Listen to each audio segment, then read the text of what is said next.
estás? Un día muy interesante en el que, bueno, pues tenemos allá los fachitos atribuyéndose cosas que no son, lo que se le llaman ellos el lunes negro, algo que proviene de esa caída en la bolsa de Japón, que está proyectando, por supuesto, problemáticas acá en los Estados Unidos y que, por supuesto, tiene repercusiones en todo el mundo. Pero bueno, uno de tantos temas. Te saludo, te abrazo. ¿Cómo estás, querido Ricardo Sevilla? Abrazo recibido y plenamente correspondido, mi querido Toño, público memorioso. Estoy muy contento porque pues acabo de comprar las obras completas de Ricardo Garibay en una de estas tiendas virtuales. Usted no me lo preguntó, pero yo se lo quiero compartir. Es que los libros se están moviendo y yo estoy muy pendiente de seguir la obra de nuestros escritores, de nuestras escritoras nacionales, de los buenos, por supuesto. No vaya usted a creer que estoy leyendo a Francisco Martín Moreno, a Benito Taibo y a todos esos personajes de la derecha, Krause, Aguilar Camín. Nada de eso, nada de eso. Estamos siguiendo a los grandes autores, a los grandes escritoras de este país, que hay muchísimas. Soy muy contento. Entonces iban a sacar esos libros, me contacté con un vendedor en la red social y ya se armó, mi querido Toño, así que estoy muy feliz. Y también viendo que insistimos en vestir de la misma manera, la gente creerá que esta playera es negra, pero no, es un efecto del daltonismo quizá que yo tengo, pero es gris.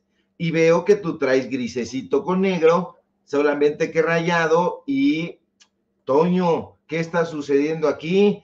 Y además es esta playera tipo polo, así que, pues Toño, estamos en plena sintonía y también estamos en sintonía en el periodismo. Mira, Toño, yo he quedado con Sin Censura en presentar todos los miércoles un reportaje, una investigación especial, pero yo ya estoy que no paro y hoy me propuse hacer un reportaje. Desde el fin de semana he estado estudiando, ya sabe que pues estamos muy metidos en tratar de dar a conocerle a usted la información dura y tupida y pues estamos metidos investigando al poder perjudicial y vale mucho la pena hacer ese recorrido, Toño, para ayudar a pensar al público y a recordar muchísimas cosas que habían estado tras bambalinas. Yo me pregunté, porque como le decía a usted, tengo siempre muchas preguntas, ¿quiénes han sido los jueces que han estado detrás del cártel inmobiliario? ¿Quiénes son los jueces que han estado detrás de los amparos a los casinos? ¿Quiénes han sido los jueces que han estado detrás de prácticamente todas las corruptelas que han amparado a criminales, que han dejado libres a narcotraficantes? Ya le presentamos una parte correspondiente a los criminales que ponen en la calle, a asesinos, a secuestradores, pero yo me hice varias preguntas. Bueno, si nos remontáramos a ver la historia de los jueces, si nos remontáramos a ver cuáles han sido sus decisiones más polémicas, y ahí le encargo también que usted haga la tarea y si tiene esos datos duros, que es remontarse a la historia, pues ayúdeme y construyamos juntos y juntas este periodismo de corte social. Y Toño, este amparo a este negocio que prosperó en épocas de Felipe Calderón, los casinos, en épocas concretamente cuando estaba Santiago Krill al frente de la Secretaría de Gobernación y que comenzó a dar de manera discrecional permisos para los casinos y las casas de apuestas. Ya se le olvidó allá en los mentideros a la derecha o se les olvidó de manera conveniente, así que pues hoy vamos a presentar también un reportaje si la audiencia y tú nos permiten. Pero claro que sí, querido Ricardo. Entonces, estás preparando este reportaje para el miércoles, ¿verdad? Mi querido Toño, lo estoy preparando para los siguientes minutos. En este preciso momento nos lo aventamos, el miércoles otro reportaje y así que no sean solamente los miércoles de reportaje, sino siempre que podamos. siempre que podamos, vamos a darle a los datos duros, vamos a darle a la gente la información con documentos, con papelitos, con resoluciones, con imágenes, con audios, con videos, para que la gente haga su propio criterio y no estemos como los fantoches de la derecha dando opiniones, porque está lleno de opinólogos, de comentócratas, y nosotros siempre, quizá por eso la gente nos está prefiriendo y se lo agradecemos muchísimo, pues hablamos con los pelos de la burra en la mano para que esos personajes no digan que a Chuchito lo bolsearon, sino que sí son los corruptos, y ahí están, y se les vamos a presentar las imágenes, los testimonios, las propias palabras de Felipe Calderón, que reconoce, escúchame bien, Felipe Calderón llegó a reconocer que el Poder Judicial estaba infestado, plagado de jueces corruptos, así como lo oye, y yo se lo voy a mostrar en un momento. Así que tú dirás, mi querido Toño. No, pues el micrófono es todo tuyo. Qué bueno que podemos una vez, así como dice el viejo corrido de la revolución, si me han de matar mañana, que me maten de una vez, pues vamos de una vez a que acabes con esos corruptos, esos infames, querido Ricardo. Claro que sí, mi querido Toño, vámonos duro y tupido porque hace falta reflexionar sobre la relación entre los jueces y los casinos, una relación prácticamente de contubernio. Usted recordará que el 25 de agosto de 2011, en el Casino Royal, ubicado en un sector de clase media en la ciudad de Monterrey, un grupo de delincuentes incendiaron un inmueble, el inmueble del Casino Royal. Dentro había gente haciendo uso de las instalaciones. El atentado, usted se acordará, produjo la muerte de 52 personas, entre ellas una mujer embarazada. Al día siguiente, el 26 de agosto, Felipe Calderón, al lado de su esposa Margarita Zavala y de otros aplaudidores, se vio obligado a salir de su escondrijo para dar una conferencia. Con la voz quebrada por la incompetencia de su gobierno, Calderón confirmó, Toño, que en efecto habían muerto más de 50 personas. Calderón, en un episodio que en la derecha ya olvidaron, como le decía, convenientemente, tuvo que aceptar que aquel atentado fue el resultado de la enorme corrupción que prevalecía al interior de su gobierno, sobre todo en las instituciones de seguridad y de justicia.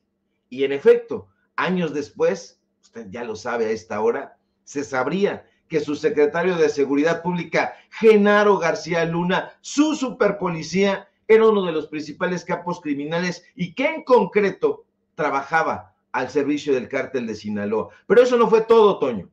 En esa conferencia, Calderón también reconoció que la corrupción había penetrado en el Poder Judicial. Tragando saliva, Felipe pidió al Poder Judicial que revisara a sus integrantes e incluso a sus estructuras. El entonces presidente, ya sabemos que espurio, tuvo que señalar que los criminales a la hora de ser juzgados no recibían de parte del Poder Judicial el castigo merecido. Le voy a pedir a mi querido don David que nos ponga por favor el video con el audio para que usted pueda escuchar. Adelante.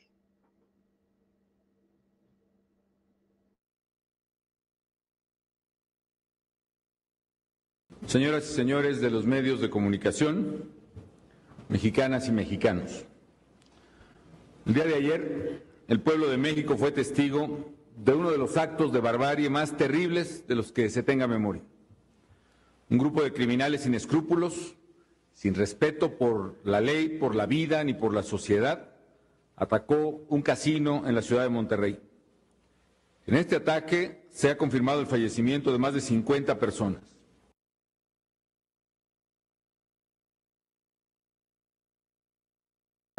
Por la enorme corrupción que prevalece en las instituciones de seguridad y de justicia en distintas regiones del país y en distintos órdenes de gobierno, que ha penetrado estructuras de poder y ha dejado en muchos casos a la sociedad indefensa, porque quienes están encargados de velar por la seguridad de los ciudadanos no pocas veces están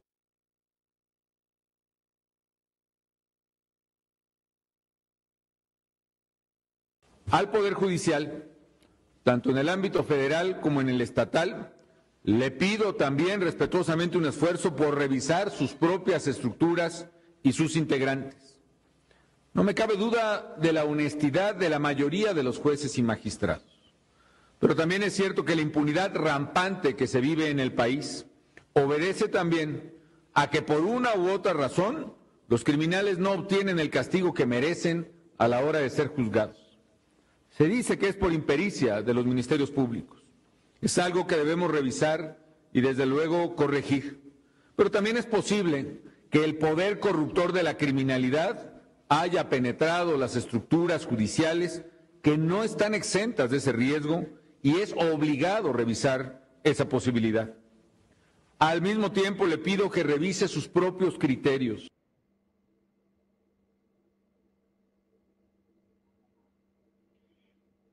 Que revise sus propios criterios, le pide Felipe Calderón, que tiene que aceptar que los criminales a la hora de ser juzgados, en efecto, no recibían ni reciben de parte del Poder Judicial el castigo merecido.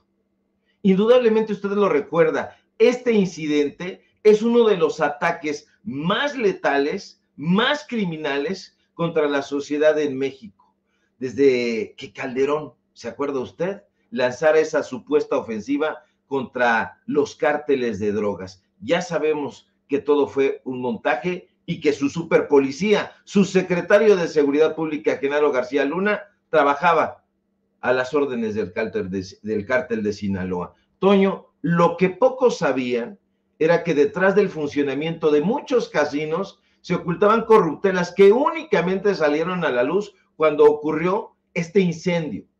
Presionado por el clamor y la indignación social, el Consejo de la Judicatura tuvo que salir e imponerse la tarea de investigar y, en su caso, suspender a funcionarios judiciales, no muchos.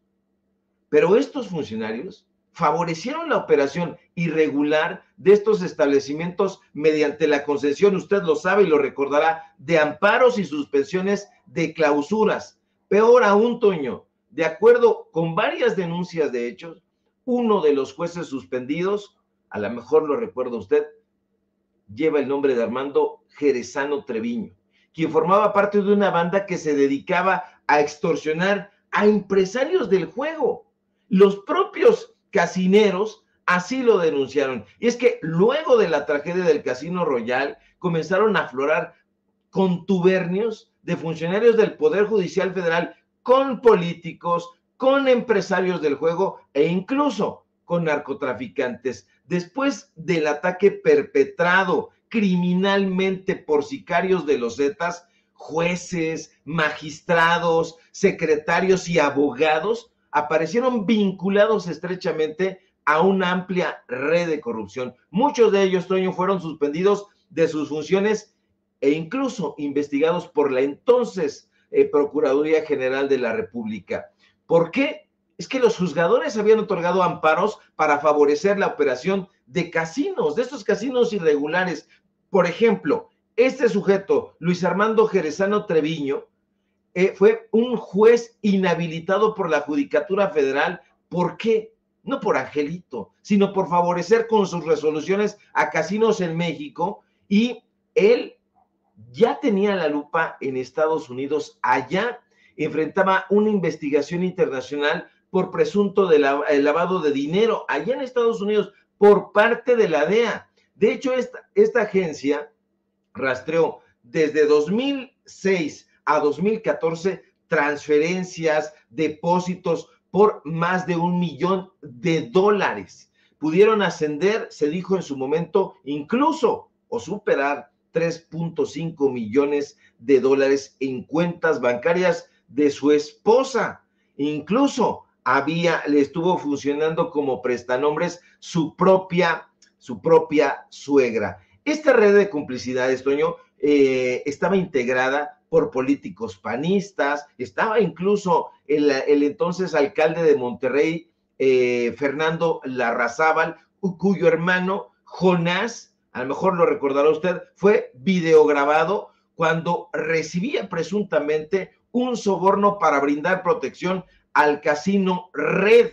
Incluso estuvo encarcelado, pero no fue el único, Toño. Otro juzgador, porque salían como cucarachas, emanaban de todas las cloacas. Otro juzgador en ese momento fue suspendido y sometido a investigación. Álvaro Tobilla León era el juez noveno del distrito en materia administrativa de aquí, del entonces Distrito Federal. Tras el encarcelamiento de Siquio Martínez Hernández, todo esto se supo porque él trabajaba como subsecretario de acuerdos en ese juzgado y le fue descubierta en ese entonces una cuenta bancaria y propiedades por más de 50 millones de pesos. El secretario de Acuerdos Tobilla, Toño, estaba en la mira de las autoridades federales, no solo a raíz de la detención de Martínez Hernández, sino porque años antes, en 2007, había dejado sin efecto una clausura que el municipio de Monterrey le había impuesto al casino Paradise, que operaba, por cierto, con protección policíaca y sin permiso de la Secretaría de Gobernación. Acuérdese, le digo que el secretario de Gobernación era nada más ni nada menos que Santiago Krill. Las entregas de dinero, porque hay más, Toño, también alcanzaron a José Alfonso Solís Navarro, magistrado del Tribunal de lo Contencioso Administrativo. Este personaje renunció a su cargo tras el ataque precisamente al Casino Royal, que ocurrió, como le digo, en agosto de 2011. En realidad, hay que decirlo, fue obligado a renunciar, Toño, porque desde hace años se le investigaba por favorecer a diversos centros de apuestas y casinos mediante una serie de resoluciones legales que incluso, le digo, fueron investigadas por la propia FGR, la PGR ya cambió de nombre. Ahora, estaba también Mauricio Fernández, ¿se acuerda? El alcalde en ese entonces de San Pedro Garza García, quien había ordenado la clausura de una casa de apuestas justo al lado del Casino Royal, pero hubo suspensión de actividades. Esta suspensión de actividades fue frenada precisamente por Solís Navarro, que dijo, no, es que estos trabajos obedecen a una simple remodelación del sitio. Entonces, jueces y jueces suspendidos, investigados, porque estaban vinculados a empresarios del juego, incluso a narcotraficantes. Está el caso de Ricardo Irán Barbosa Lanís, juez tercero de distrito en materia administrativa del cuarto circuito, allá en Nuevo León, tierra casinera, quien entre sus antecedentes, Toño, registraba sospechosos amparos y resoluciones judiciales que favorecieron a casinos de Monterrey como el Sportzone, el Poker City, el Live y el Revolución. De eso ya no quieren hablar en la derecha. El Consejo de la Judicatura tuvo que obligarse y entrarle al asunto y suspender a ese juez, investigarlo por emitir resoluciones favorables aparentemente en forma indebida a esos establecimientos de juegos y sorteos de la empresa, de varias empresas, pero de una en concreto, Atracciones y Emociones Vallarta, que operó el Casino Royal y otros centros de apuestas en varias partes del país. Pero, Toño, hay más y más y más, porque detrás de todo esto están jueces corruptos, magistrados, jueces de distrito, jueces de todo tipo, subordinados, secretarios. Yo recuerdo perfectamente que ahí en la comarca lagunera, región, por cierto, donde existía y suele existir todavía una intensa actividad de narcotráfico y lavado de dinero, se otorgaban muchísimos amparos y todo esto estaba visto bien o incluso no se veía en la Secretaría de Gobernación. Ahí en la Secretaría de Gobernación, ahí en Bucareli, donde operaba, insisto, Santiago Krill, el panista Santiago Krill, que era uno de los personajes más vinculados y de mayor confianza de Felipe Calderón. Toño, hay que investigar, continuar investigando la relación de los jueces con los casinos, de los jueces con el cártel inmobiliario, de los jueces con los evasores de impuestos, con los jueces prácticamente en todas las triquiñuelas que se ha hecho en este país. Hay que investigar la relación de los jueces con la gente que está padeciendo cárcel, prisión y que son inocentes. Los jueces tienen una perniciosa influencia y un pernicioso protagonismo en esta historia. Urge, Toño, público memorioso, una reforma al Poder Judicial. Sí, es más que evidente que es necesaria esa reforma al Poder Judicial. Es necesario que verdaderamente podamos encontrar mejores impartidores de justicia y que esos que incurrieron en este tipo de pues, situaciones se enfrenten a la justicia.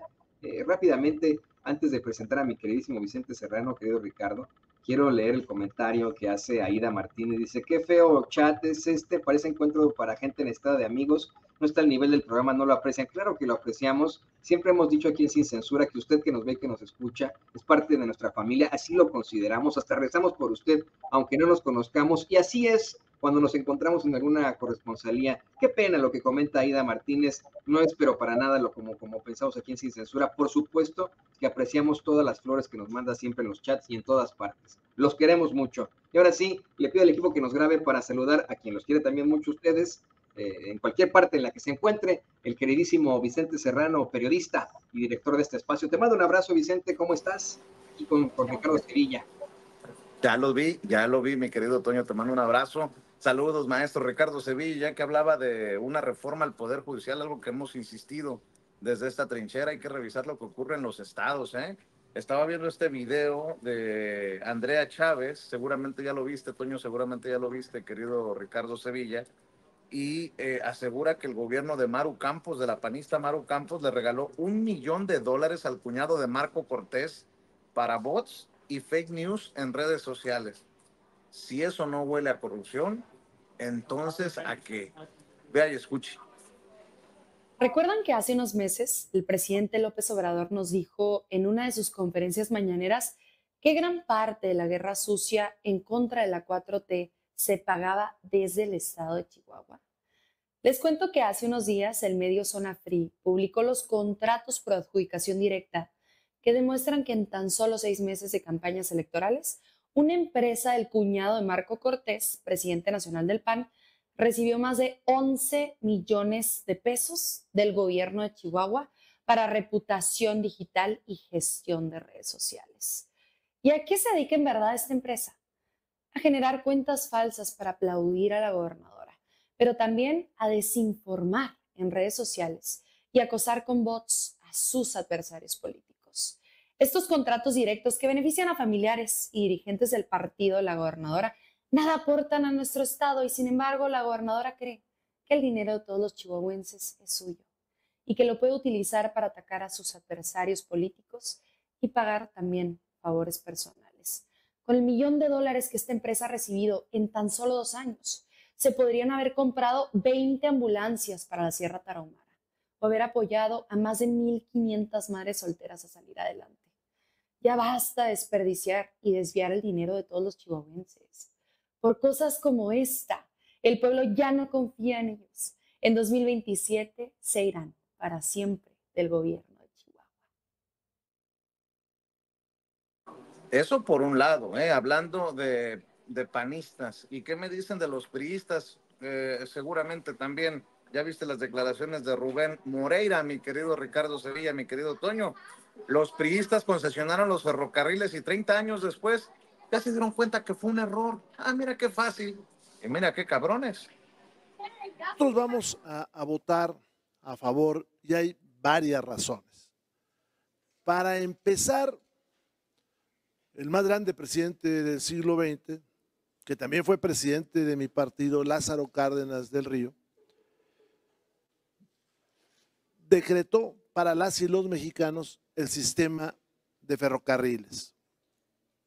Muchos de nosotros nos opusimos a esa práctica en la cual se busca la máxima ganancia y no el servicio para la gente. Cuando se concesionaron las rutas de ferrocarriles, pues las grandes empresas inmediatamente se dieron cuenta que llevar a personas no era tan redituable como hacerlo con las mercancías.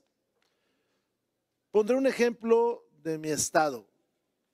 152,000 kilómetros cuadrados, que es equivalente a 7 veces el territorio del Estado de México. Un municipio es más grande que el Estado de México.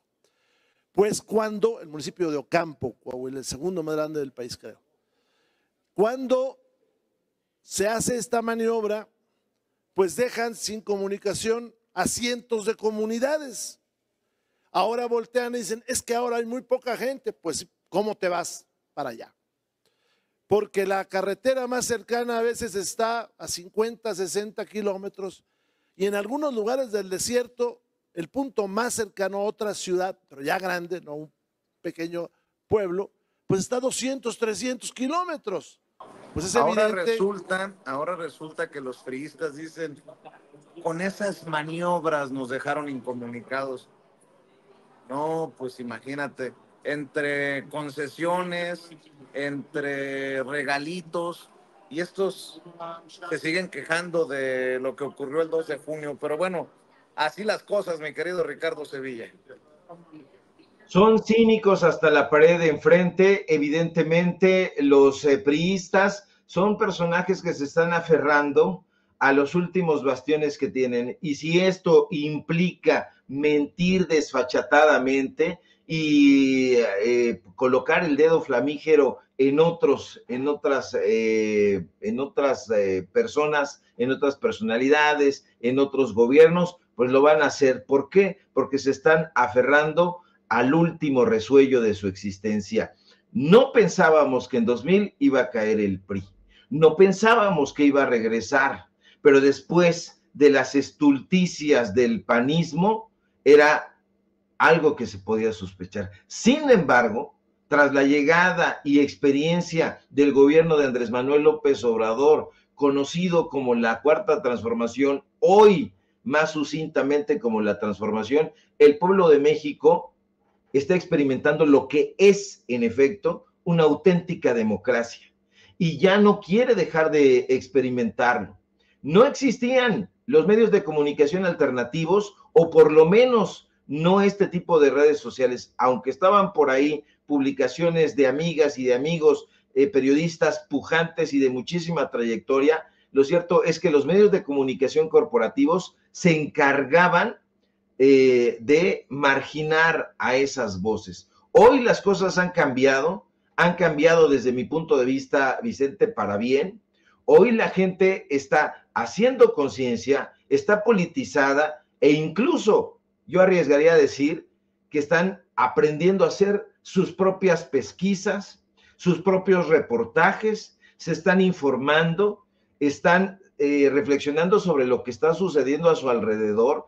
¿Qué esperanzas que hace 5, 10 años se hablara en las mesas familiares sobre quién presidía la Suprema Corte de Justicia?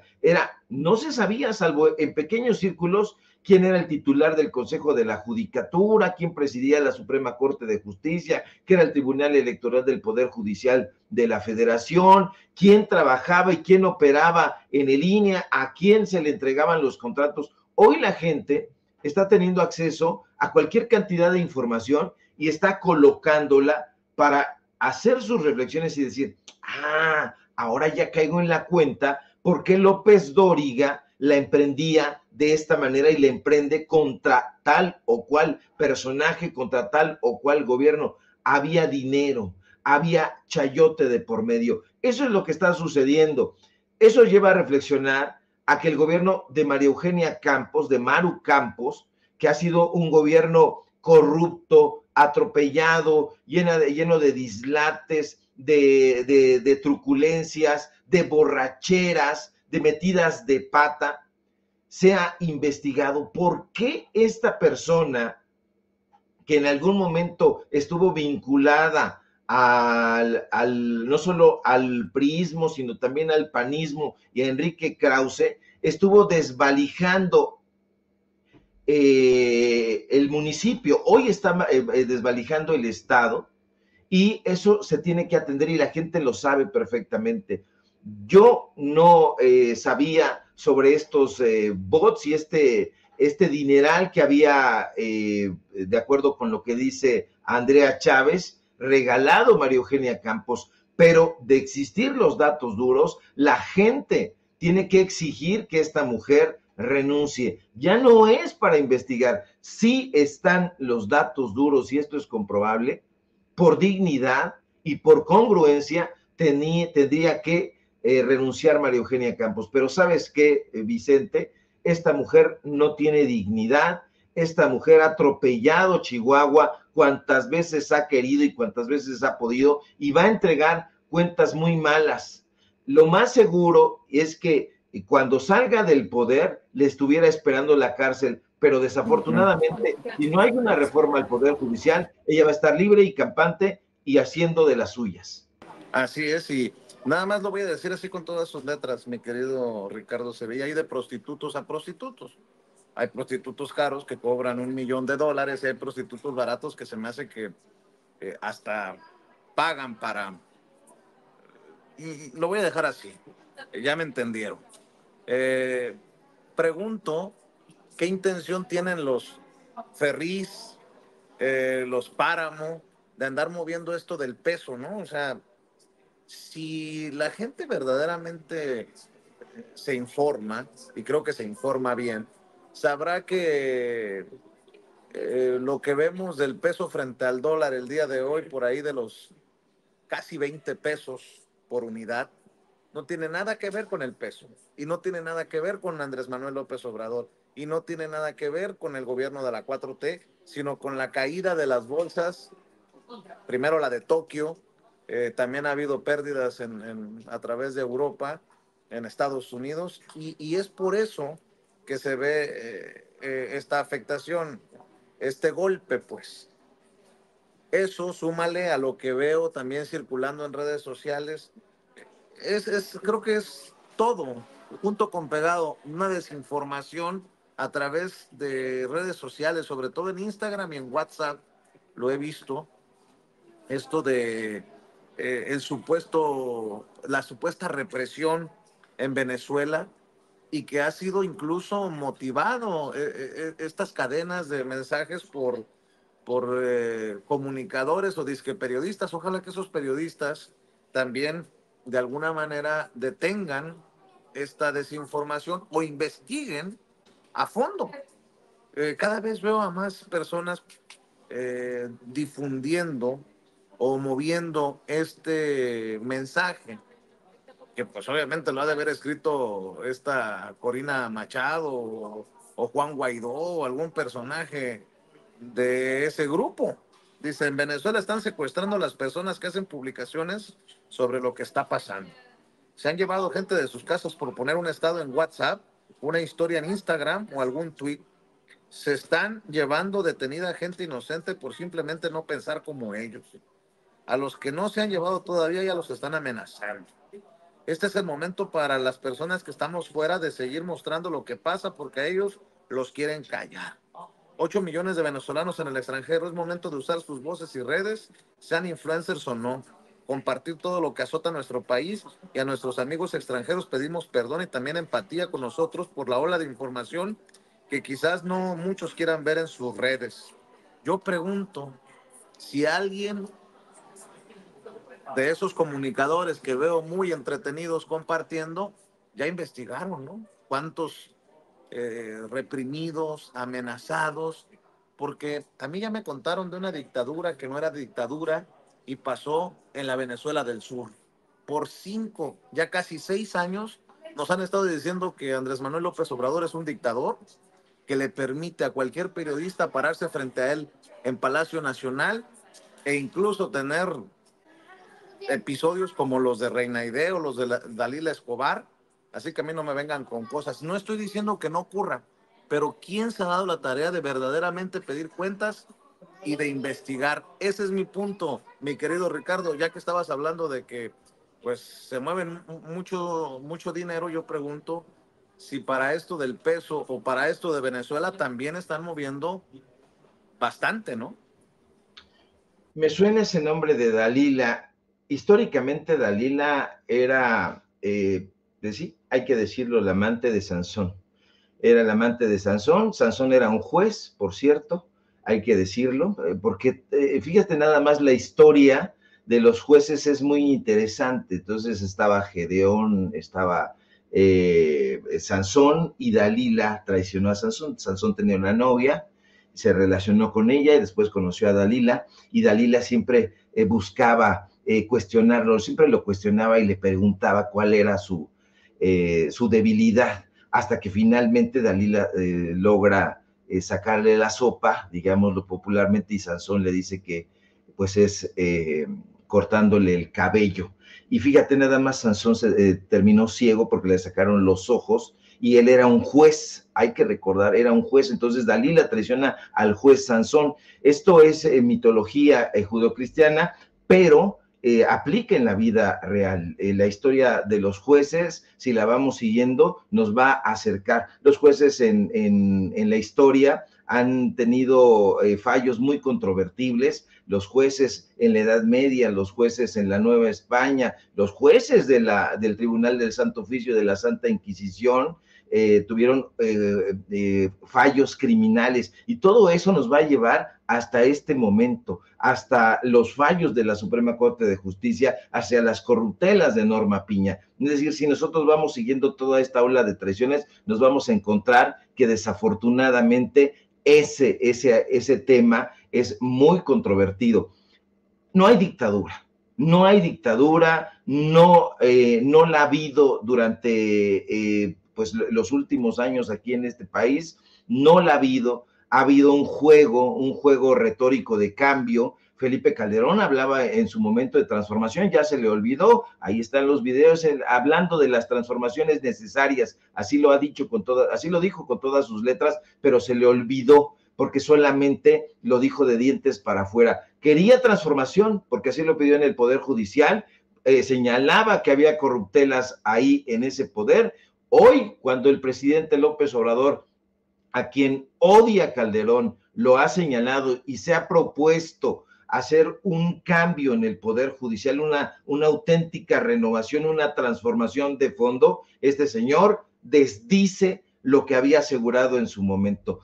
No hay dictadura. Esto que se está viendo en contra de Venezuela, del gobierno de Maduro, es una guerra narrativa en contra de la ideología socialista, del modelo comunista, que ya hemos dicho aquí en este espacio, todavía no ha llegado a concretarse, precisamente porque es una de las ideologías más letales para el capitalismo. ¿Y por qué es la ideología más letal? Porque tiene como ingrediente especial mirar a la sociedad, mirar al pueblo. Entonces, siempre que haya una ideología de corte social, siempre que haya un método, un esquema que trate de ayudar a la población en general, va a venir el neoliberalismo, sus ideólogos, su hermano siamés, el consumismo, y van a pagarle a esta clase de fantoches que sin ninguna prueba y, como bien apunta, sin ningún tipo de investigación, aseguran en las rodillas que hay dictadura donde sea. Capaz que si levanto este lapicito aquí, me encuentro un dictador. Esas son patrañas, gente pagada, gente que ha llegado a acuerdos económicos y que le pagan por decir cualquier cantidad de estulticias. ¿Por qué no van a Venezuela y documentan? Si estamos hablando de que son periodistas, ¿por qué no se trasladan con todo el chayote que ganan, se trasladan a Venezuela y que documenten visualmente todos esos atropellos a la democracia? Yo no veo ningún dato duro, veo a estos personajes cómodamente sentados tras su micrófono en sus aparatosos estudios hablando de la dictadura en México, la dictadura en Venezuela, la dictadura en Cuba, la dictadura, la única dictadura que ha habido es justamente la dictadura de los medios de comunicación,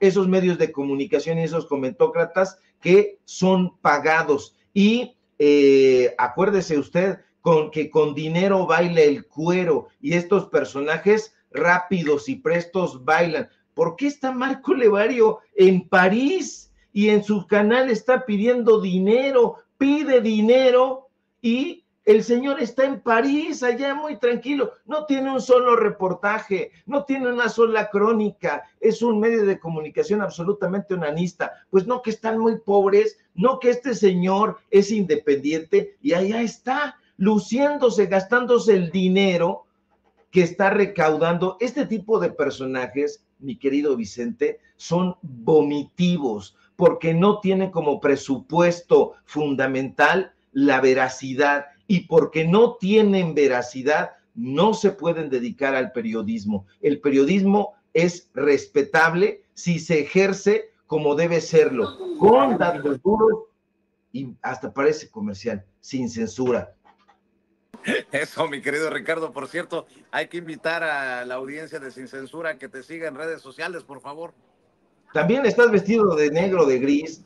¿Qué pasó? Ya es un De negro, de uniforme. negro, de negro, de negro. Claro que sí, mi querido Vicente, público memorioso, síganme en mis redes sociales donde estamos dando la batalla desde los medios de comunicación libres e independientes, en X, @SevillaCrítico, en Facebook, Ricardo Sevilla, y nada más. Síganos en Paralelo 24, síganos también en Los Datos Duros. Hoy tenemos informativo en punto de las 9 de la noche y por supuesto aquí en La Familia Sin Censura. Comparta todo el contenido de Sin Censura y también comparta estas partes donde hablamos del Poder Judicial, porque ellos van a decir que no, pero ahí están las imágenes y ahí está la lengua larga de Felipe Calderón. Te mando un fuerte abrazo, mi querido Vicente, y estamos pendientes a la información. Claro que sí, te mando un abrazo, Ricardo. Cuídate mucho, que pases excelente día. Y bueno, vaya día, si me permite la expresión, grábeme, don David, vaya lunes negro.